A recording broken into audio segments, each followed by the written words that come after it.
Bon, nous allons commencer. Bonjour à toutes et à tous et bienvenue pour cette deuxième édition des webinars d'actualité. Aujourd'hui, j'ai le plaisir de recevoir Oriana Labruyère, avocate et fondatrice de la Robe numérique. Bonjour Oriana. Bonjour et du coup merci Brice de cette invitation. Merci à Jean-Nicolas du coup de nous avoir mis en relation puisque c'est lui qui devait animer, donc mon cher confrère Jean-Nicolas Roblin qui devait animer ce webinaire. Je le remplace au pied levé. Merci beaucoup. Donc moi je suis la créatrice de la Robe numérique avocat. Il y a un média qui s'appelle la Robe numérique pour trouver des actus en droit du numérique, protection des données et cybersécurité. Donc n'hésitez pas à aller vous abonner. On anime également un podcast hebdomadaire sur la tech pour mettre en lumière des solutions de la tech française et européenne, une grosse partie pour la tech dédiée cyber, mais voilà, on aborde beaucoup de questions. Voilà, on n'aborde pas le point de vue juridique, donc vous ne m'entendrez pas parler de droit, ce que on va cependant faire ici. Le programme du jour. Avec Oriana, nous allons parler aujourd'hui du contrôle de l'activité des DPO, nous allons parler de cyberassurance et nous allons parler d'évolution législative en matière de cybersécurité. Alors, concernant le contrôle de l'activité des DPO par les autorités. Alors, déjà, en introduction, il y a eu un rapport de la CNIL, annuel de la CNIL, qui vient d'être publié. Alors déjà, Oriana, est-ce que vous pourrez faire un petit point sur ce rapport annuel? Alors oui, tout à fait. Donc effectivement, le rapport annuel est tombé là pour les 45e anniversaire de la CNIL. Il a été publié donc mardi dernier. C'est 91 pages globalement qui reprennent les éléments suivants. C'est environ 11 millions de visites sur le site de la CNIL. Donc elle redonne des chiffres qui permettent un peu de mettre en lumière son activité. C'est plus de 12 000 plaintes reçues et 8 000 recevables. Et puis, elle revient sur 4 axes d'action de l'autorité de contrôle, qui sont notamment donc l'accompagnement, le conseil avec la mise à jour de son MOOC, qui permet d'intégrer un nouveau module qui est dédié aux collectivités territoriales. Elle revient sur les premières rencontres informatique et liberté, qui sont l'occasion d'échanges qui sont essentielles dans le secteur et sur cette problématique. Elle revient aussi sur l'enjeu de la loi JO et paralympique dont vous avez sans doute entendu parler. Et puis, elle fait un focus sur la création de la procédure de sanctions simplifiée qui permet une amende de 20 000 euros.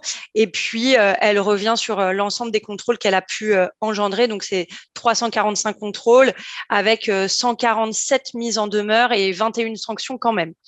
Et puis là, on a dans les actualités très récentes, mais on en parlera, c'est évidemment la sanction Google qui était de 150 000 millions et puis la sanction Meta sur 60 millions. Puis il y en a une nouvelle là dont vous avez sans doute entendu parler.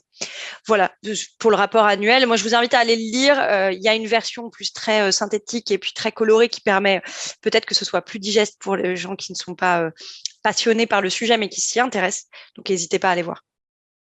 Alors, merci Oriana. Pour le contrôle de l'activité des DPO, alors est-ce que déjà, Oriana, vous pourriez faire un petit rappel sur le DPO? Alors, quelles sont ses obligations et quelles sont ses fonctions? Oui, alors déjà, le DPO, c'est donc le délégué à la protection des données, Data Protection Officer en anglais. Sa désignation, elle est obligatoire dans certains cas. C'est prévu à l'article 37 du RGPD. Il est obligatoire lorsque le responsable de traitement, donc c'est-à-dire la personne qui est à la tête de l'organisme, ça peut être une personne physique ou bien une autre personne morale, est un organisme public. Donc ça veut dire que les collectivités territoriales, par exemple, sont obligatoirement accompagnées d'un délégué à la protection des données. Si l'activité du responsable de traitement prévoit la réalisation de traitements massifs, notamment de données sensibles, les données sensibles, c'est toutes les données qui touchent par exemple, les aspects médicaux, par exemple, on va avoir une donnée sensible. La donnée médicale est une donnée sensible. On va avoir un certain nombre aussi d'obligations lorsque l'activité du responsable de traitement prévoit un suivi régulier et systématique à grande échelle de personnes physiques. Là aussi, dans cette troisième hypothèse, on est obligé de désigner un DPO. Alors évidemment, on fait une analyse un peu plus fine pour savoir si on est dans cette obligation, mais plus largement, moi je dirais que à partir du moment où on est une entreprise dans la tech, qu'on manipule de la donnée, qu'elle soit sensible ou pas, mais qu'on en fait son cœur de métier, j'aurais tendance à penser qu'il est préférable en tout cas de nommer un DPO, même si on n'est pas dans les cas de l'article 37. Ensuite, le DPO, il a un objectif absolu, c'est celui de conseiller, d'accompagner le responsable de traitement dans le cadre de ses activités de traitement, c'est-à-dire l'ensemble des actions qui seront faites sur les données à caractère personnel, donc soit des données de consommateurs, soit des données de clients, soit des données d'administrés, que ce soit des données qui soient directement identifiables où on va identifier directement la personne, donc c'est-à-dire un nom, prénom, mais aussi pour les données qui sont non directement identifiables, donc par exemple une pointure, une taille, un métier, une zone géographique de vie. Là, on aura cette obligation de conseil du délégué à la protection des données. Et donc, son obligation, elle est là, elle est vraiment se tenir à jour, continuer à donner son avis et accompagner le responsable de traitement, donc les services des entreprises concrètement, c'est comme ça que ça se passe, pour la mise en œuvre de ces traitements. Ensuite, dans ta question, tu me demandais quelles étaient ces obligations. Finalement, c'est d'abord les obligations du responsable de traitement. Dans la fiche de poste du délégué à la protection des données, et c'est ça que on va contrôler dans le cadre du contrôle des activités, de l'activité des DPO par les autorités, c'est est-ce qu'il a les moyens de réaliser correctement sa mission. Les moyens en question sont des moyens, certes financiers, mais vraiment pas que. Ce sont aussi des moyens humains. Alors, concernant le CEF, le Coordinate Enforcement Framework de l'EDPB, est-ce que tu peux déjà rappeler un petit peu ce que c'est? Alors, le DPB, c'est l'ensemble, c'est le conseil des CNIL, en fait, pour schématiser, c'est vraiment le comité qui va rassembler l'ensemble des autorités de contrôle à l'échelle de l'Union européenne. Ce Coordinate Enforcement Framework, il est déjà intervenu et la première fois que ce CEF est intervenu, il portait sur le contrôle de l'utilisation des services cloud, donc c'était l'hébergement en nuage en français. Et donc, nous, on a eu des clients qui ont reçu ce questionnaire. C'était un questionnaire. La CNIL avait adressé un questionnaire et elle demande en réalité aux organismes qu'elle contrôle de répondre à ce questionnaire et de fournir la preuve de la réponse qu'ils apportent. Donc, on avait des questions sur comment mettez-vous en place telle ou telle obligation et on devait donner la documentation afférente, on devait justifier notre réponse. Donc, c'est pas la première fois que ce CEF est mis en œuvre. C'est un CEF qui est coordonné par le DPB.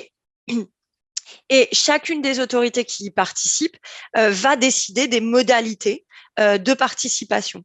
Donc, si vous voulez en savoir plus sur cet aspect, là aujourd'hui, ce CEF, il porte sur le contrôle du rôle et des moyens qui sont alloués par les entreprises ou les organisations, les organismes publics à leurs délégués à la protection des données, que ce soit des délégués à la protection des données qui sont nommés en interne ou que ce soit des délégués à la protection des données externalisés.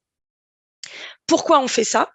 On le fait parce qu'on veut, enfin, pourquoi ils le font? Ils le font parce qu'ils veulent vérifier que l'ensemble des dispositions du RGPD qui portent sur le métier de délégué à la protection des données, c'est les articles 37 et 39 pour les plus curieux d'entre vous, sont respectés concrètement. Et comment ça va se traduire? Quelles sont ces modalités en fait d'application? Comment ça se passe? Alors, les modalités, donc nous, on avait eu le cas à plusieurs reprises dans le premier CEF. C'est un questionnaire ou un guide d'audit. Donc, un questionnaire, c'est typiquement, ça va être 3, 4, 5 pages avec des questions très précises, mais qui portent sur des processus potentiellement. Là, dans le cas, vous pouvez aussi avoir des guides d'audit, donc ce sera forcément plus lourd. Un guide d'audit va nécessiter de justifier est-ce qu'on le fait, est-ce que c'est non applicable, comment on va documenter aussi la réponse qu'on apporte. L'idée, c'était d'avoir dans ce CEF d'être en capacité d'identifier des catégories d'organismes qui soient représentatifs ou dans des secteurs spécifiques. Donc, là, en l'occurrence, dans ce CEF-là, il me semble qu'ils ont visé, en tout cas, la CNIL a visé le transport et le luxe principalement, mais on pourrait vraiment adresser l'ensemble des secteurs qui ont nommé un DPO. Donc, évidemment, c'est tous les secteurs. Et ce questionnaire, lorsqu'il est adressé, on vous laisse un temps pour y répondre, un temps plus ou moins long. Vous devez communiquer vos réponses à l'autorité de contrôle. Donc là, vraiment, il faut avoir conscience que c'est l'intégralité des CNIL des autorités de contrôle qui participent à ce CEF. Donc, ça veut dire qu'on a des DPO au Luxembourg, en Belgique, en Espagne, en Italie, qui vont recevoir ce CEF et qui vont répondre. Ensuite, les autorités de contrôle vont faire une analyse des réponses et elles vont rendre un rapport auprès de le DPB qui, lui, va faire une synthèse qui permet d'avoir ce panorama et du coup, derrière, émettre des recommandations sur le poste de délégué à la protection des données et les modalités d'exercice du métier. Merci Oriana. Alors, la CNIL dans tout ça, est-ce que tu pourrais nous donner un petit peu sa place?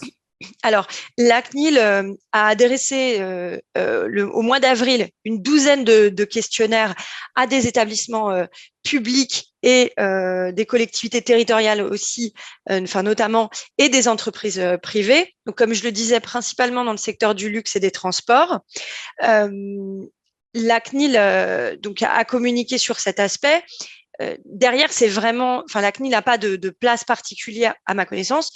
C'est vraiment, là, on joue collectif. C'est vraiment d'avoir une vue sur l'ensemble du territoire de l'Union européenne sur la fonction de délégué à la protection des données.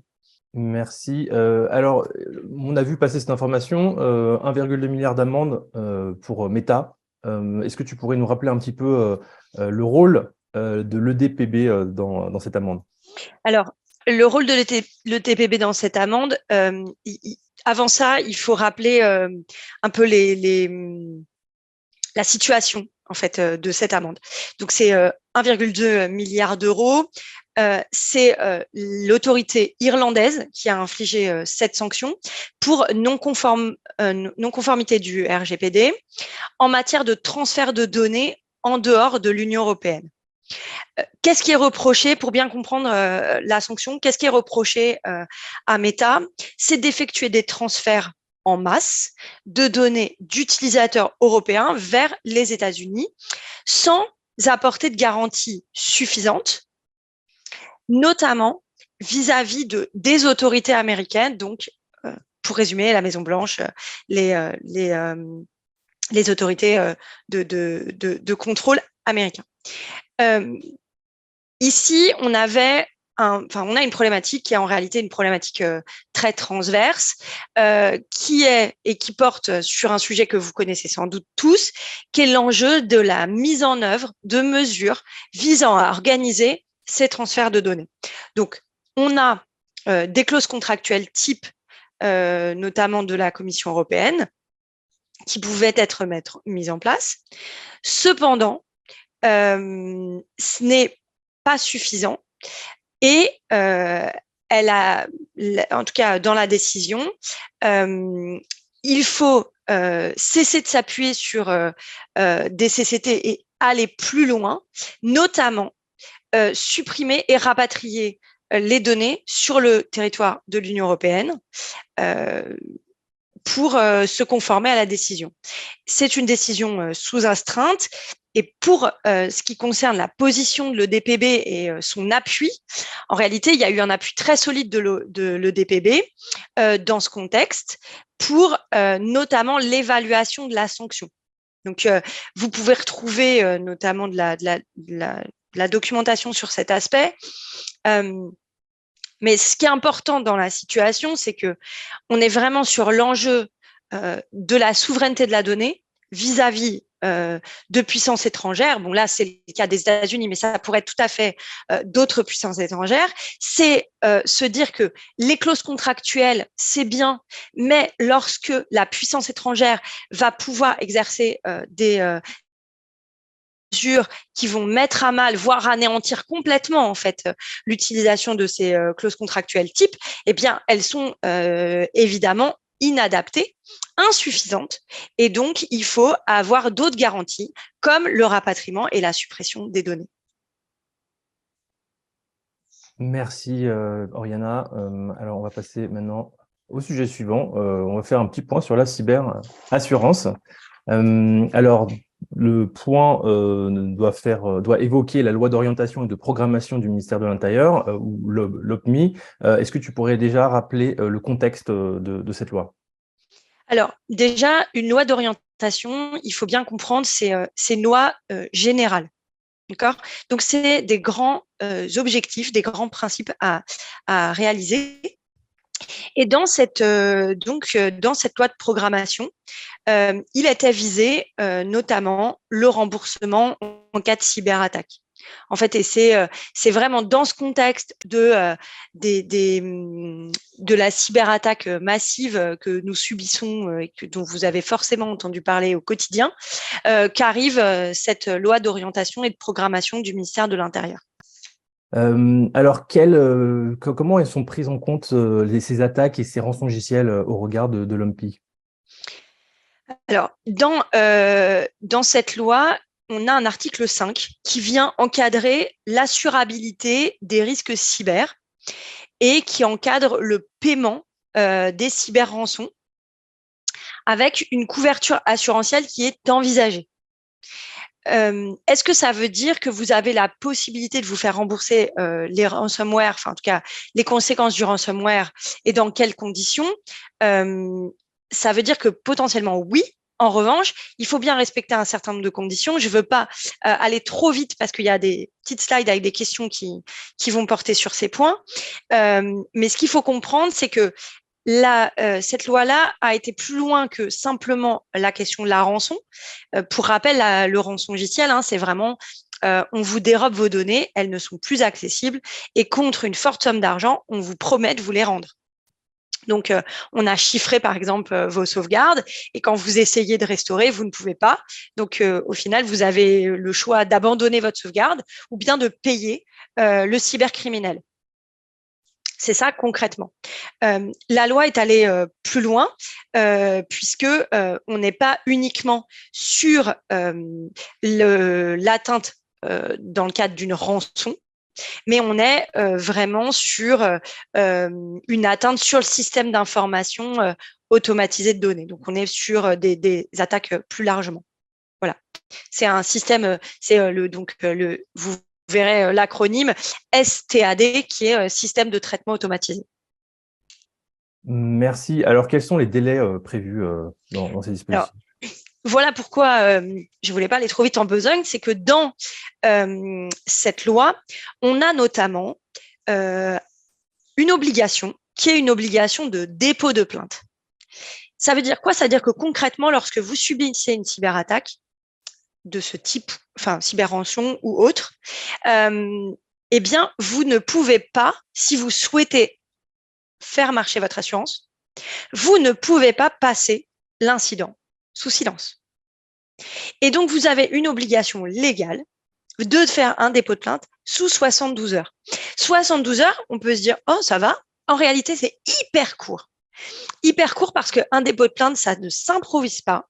Il y a un certain nombre de choses qu'il va falloir apporter, surtout si vous voulez que la plainte prospère. De démonstration de preuves.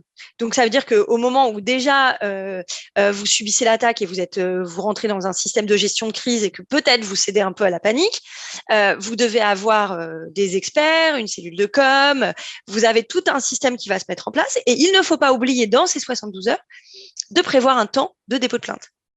Donc, ce temps de dépôt de plainte dans les 72 heures, il est indispensable si vous voulez avoir cette indemnisation par votre assurance. Donc ça, c'est vraiment, vraiment très important. Et pourquoi ces 72 heures, ils sont aussi importants à garder en tête, c'est que on parlait du RGPD au début du webinaire, c'est évidemment le même délai pour prévenir et faire une notification à l'autorité de contrôle quand l'attaque que vous subissez engendre une perte d'intégrité, de confidentialité ou une perte d'accès aux données personnelles que vous gérez, donc les données personnelles de vos collaborateurs, mais aussi ceux de vos clients ou de vos partenaires, que ce soit un fichier de prospect, un fichier de contact professionnel. Vous devrez faire votre déclaration dans les 72 heures également. Donc, finalement, dans ces 72 heures qui sont un temps assez court, on a une obligation au niveau pénal d'aller faire un dépôt de plainte et on a une obligation de faire une déclaration à la CNIL. Merci. Alors, est-ce que maintenant tu pourrais évoquer le périmètre qui est pris en charge? Alors, oui, l'enjeu du périmètre, donc on reprend, et j'ai connaissance d'une atteinte. Dans les 72 heures de cette connaissance de l'atteinte, je dépose plainte et je fais ma déclaration près de l'autorité de contrôle. Et là, seulement, j'aurai la possibilité de me voir couvert en fonction de votre contrat. Après, évidemment, là, je ne vais pas rentrer dans toutes les possibilités contractuelles que vous pouvez rencontrer, mais je vais pouvoir avoir dans mon assurance cyber la couverture de dommages aux biens consécutifs de cette atteinte au système d'information et de communication. Donc, typiquement, si vous devez mettre au rebut un certain nombre de matériel informatique, on pourra avoir ces biens couverts, donc cette perte de biens. Et puis, on va avoir évidemment les pertes financières qui sont consécutives aux atteintes. Donc, ces deux aspects, ces deux garanties devront bien être visées par les assureurs dans les contrats d'assurance. Et les contrats d'assurance devront donc être adaptés conformément aux articles de cette loi pour prendre en compte les modifications du Code des assurances. Nous allons avancer maintenant sur le troisième sujet qui porte sur les évolutions législatives en matière de cybersécurité. Alors, est-ce que déjà, Oriana, petite contextualisation, là où est-ce qu'on en est là de cette évolution législative? Alors, ce qu'il faut comprendre là, c'est qu'il y a un mouvement global au niveau du législateur européen, qui a un mouvement qui pousse très fort sur le sujet cyber, et c'est normal, puisque la cybercriminalité, en 2021, c'est 5,5 milliards d'euros de coûts. C'est énorme.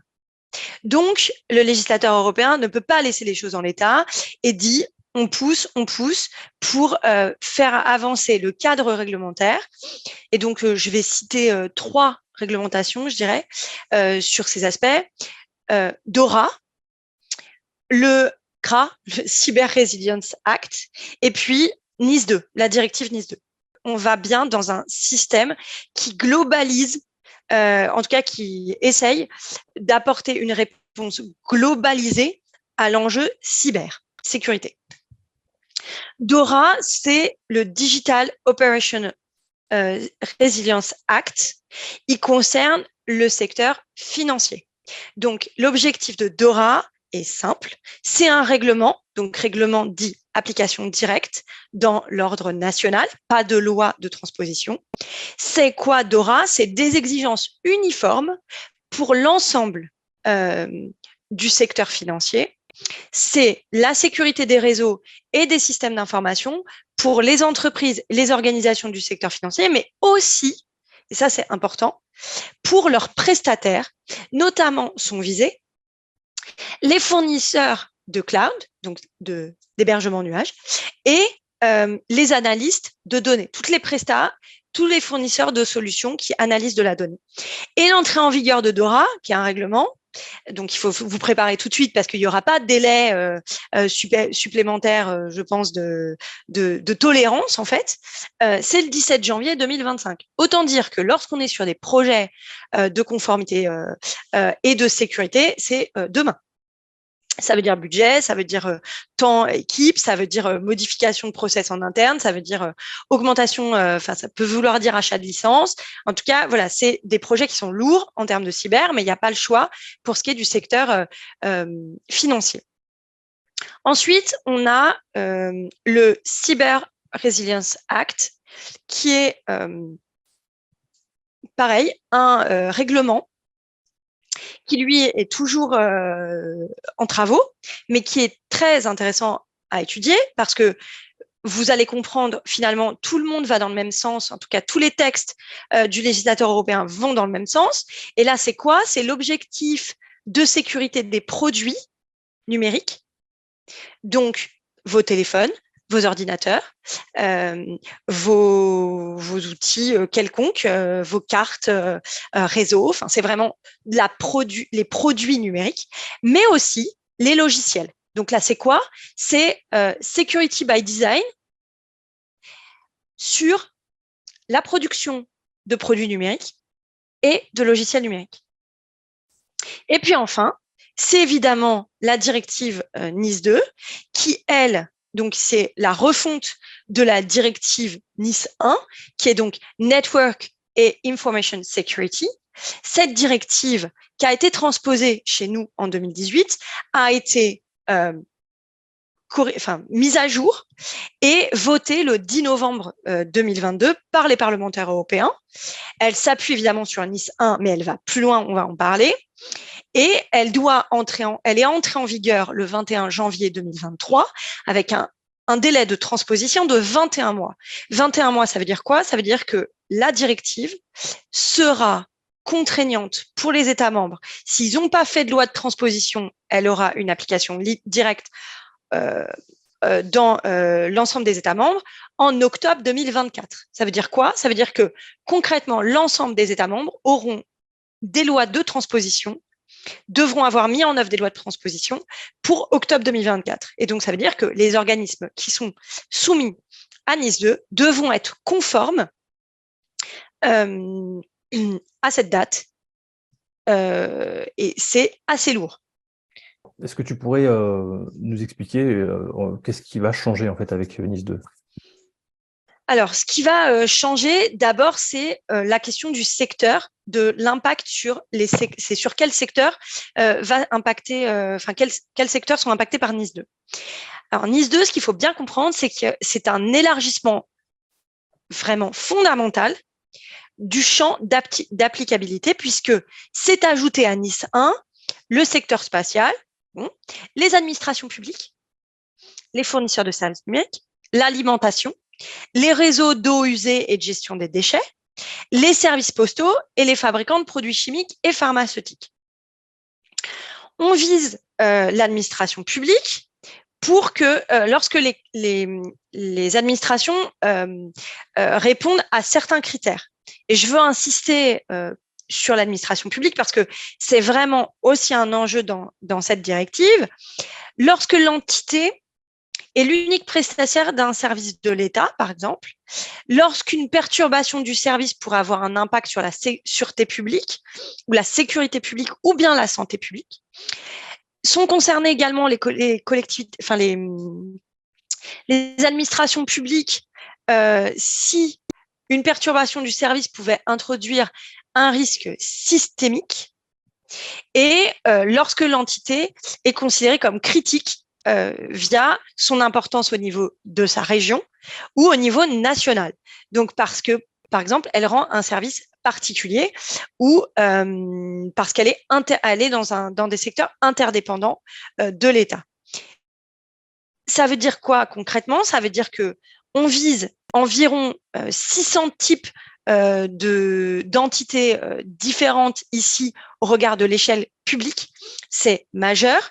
C'est un véritable changement pour les collectivités territoriales aussi, puisque on a des collectivités territoriales qui, par leur taille, pourraient rentrer tout à fait dans ces critères. Et donc, c'est vraiment majeur. Ensuite, ce qui change aussi, c'est que toujours sur la question, peut-être passer sur la question d'après, qui est la question des seuils, parce que ça aussi, c'est quelque chose qui change de manière fondamentale, c'est les exceptions d'application au périmètre de NIS 2, finalement, sont assez faibles, puisque c'est les entreprises de moins de 50 salariés, donc plus de 50 salariés, déjà, c'est une grosse partie. Et c'est les entreprises de moins de 50 salariés, sauf si les services sont fournis sur le secteur réseau de communication électronique public ou services de communication électronique accessibles au public, les prestataires de services et les prestataires de confiance, ou bien les registres de noms de domaine, donc et les fournisseurs de DNS. Donc ça, les petites structures qui font du nom de domaine et qui fournissent des TLD ou DNS sont visés par la directive. Ensuite, si on évoque la question des obligations qui en découlent, on est vraiment sur des obligations qui sont liées à la criticité de l'organisme et notamment des obligations de sécurité, donc technique, opérationnelle, avec donc cette idée que on doit être en capacité de subir l'attaque, de remonter. Donc, c'est tout ce qui va concerner le plan de reprise d'activité, le plan de continuité d'activité, l'anticipation de ce type de risque avec le test concret. Et puis après, toutes les dispositions, mais là, je ne veux pas rentrer dans le détail, qui sont vraiment des dispositions qui ont des impacts opérationnels d'un point de vue technique de cybersécurité, où là, vous allez avoir des obligations, notamment de prise de décision par les instances en termes de cybersécurité. Donc, ça veut dire que le RSSI ne va pas faire son truc dans son coin et le COMEX ne peut pas ignorer les demandes. Il va devoir y avoir une prise de décision du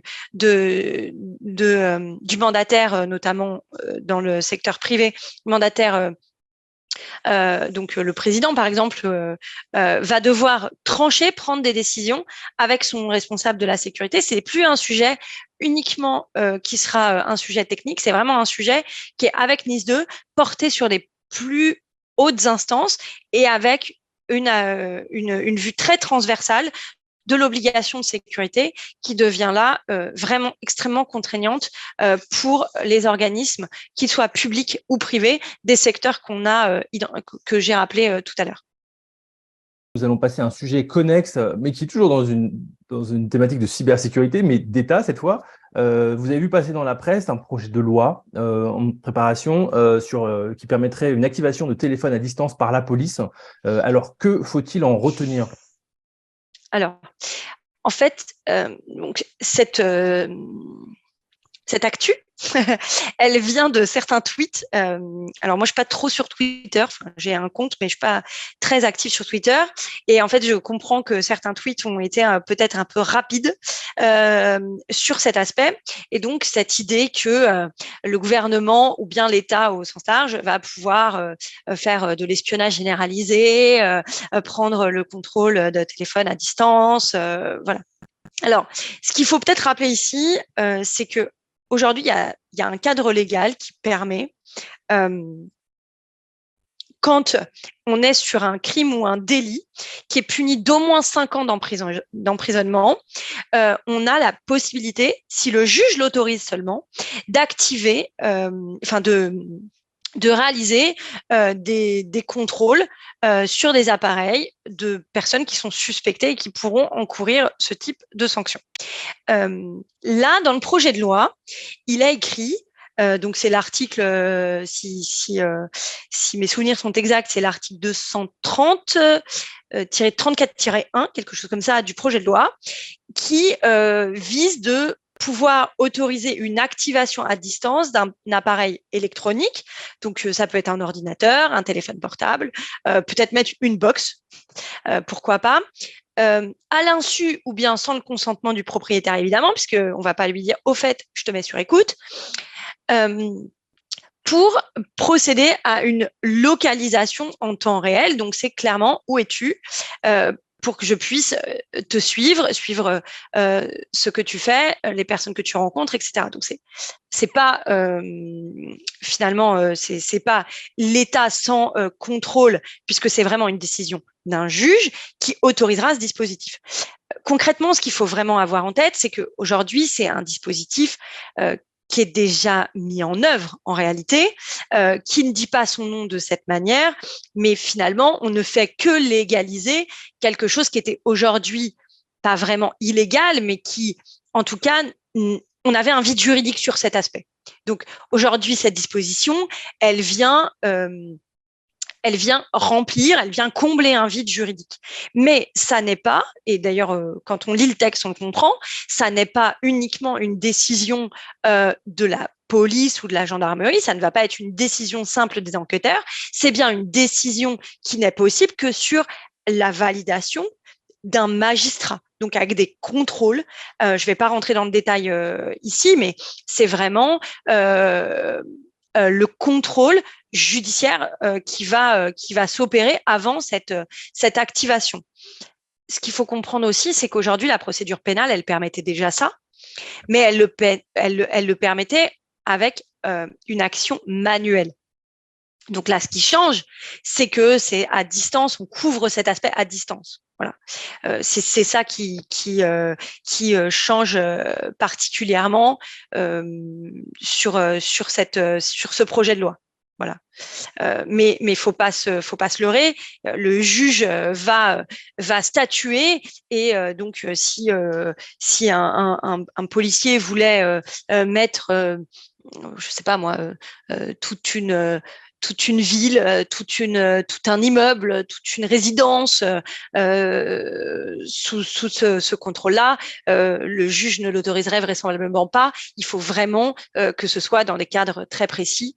Donc voilà, peut-être pas aller trop vite sur cet aspect. J'invite d'ailleurs ceux que ça intéresse à aller lire l'analyse d'impact de ce projet de loi sur ces aspects.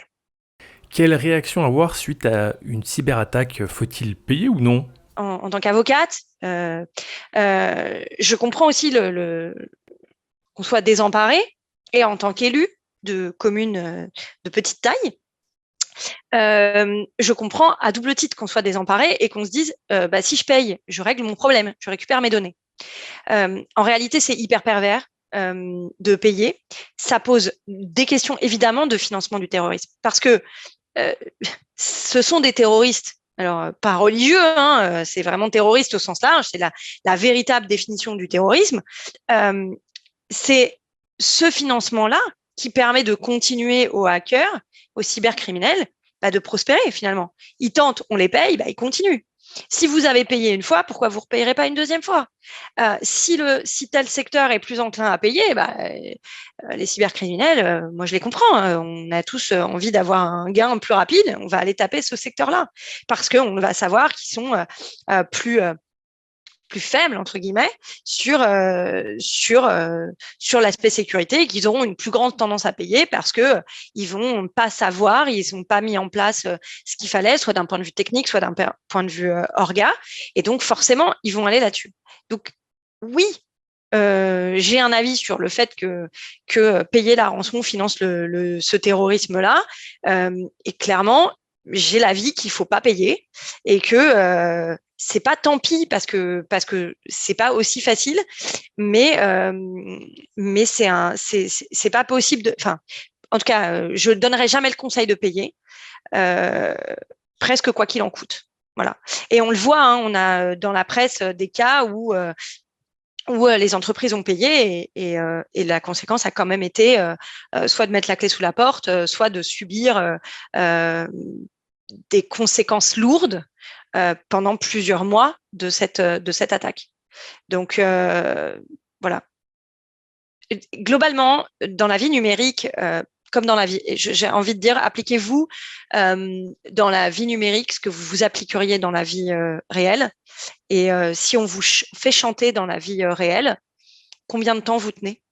Voilà, j'aurais tendance à renverser un peu la question et combien de temps on tient sur le chantage avant de craquer complètement, avant d'aller déposer plainte, avant de faire savoir ce qu'on est en train de subir.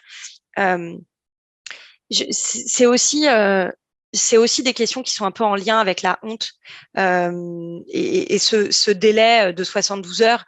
Je te disais, Brice, quand on a préparé rapidement cette intervention, que j'avais un avis sur ce délai et sur l'obligation de dépôt de plainte. Il est dur ce délai de 72 heures parce que j'ai extrêmement conscience de ce que vivent mes clients dans ces situations. Mais aujourd'hui, le silence profite aux cybercriminels.